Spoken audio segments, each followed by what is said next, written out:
নীলা।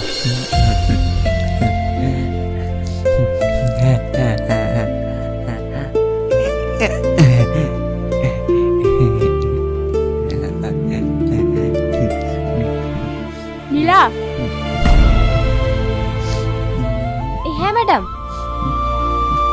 তোর ডিউটি শেষ। আজকের পর থেকে তোকে আর কাজে আসতে হবে না। এই নে তোর টাকা। কিন্তু ম্যাডাম,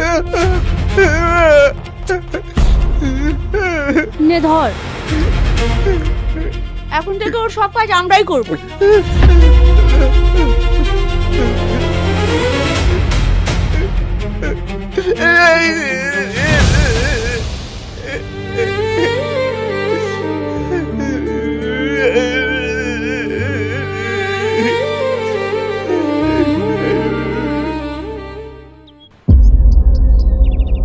নীলাকে কাজ ছাড়িয়ে দিলাম, থাকলেই সমস্যা।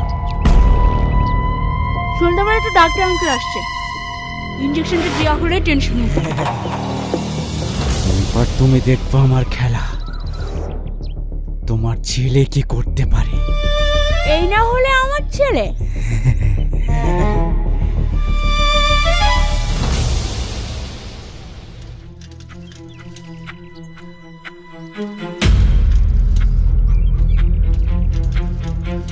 আরে নীলা, কোথায় যাচ্ছ? আঙ্কেল, আপনার কাছে যাচ্ছিলাম। কি হয়েছে? ভীষণ বিপদে পড়ে আপনার কাছে এসেছি। আঙ্কেল, ওর ভীষণ বিপদ আছে। ওর সাথে তাদের যা কিছু ঘটেছে, এই সব কিছুর জন্য ওর ফ্যামিলি দায়ী।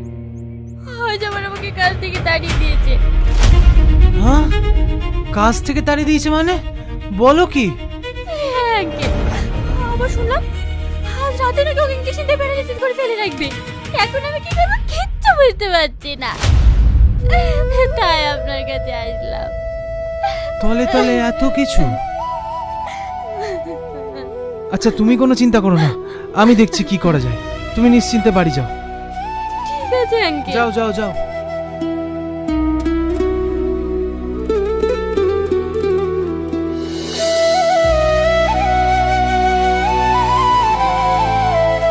তুই চলে এসে তাড়াতাড়ি হাত মুখ ধুই, এসে খেলে।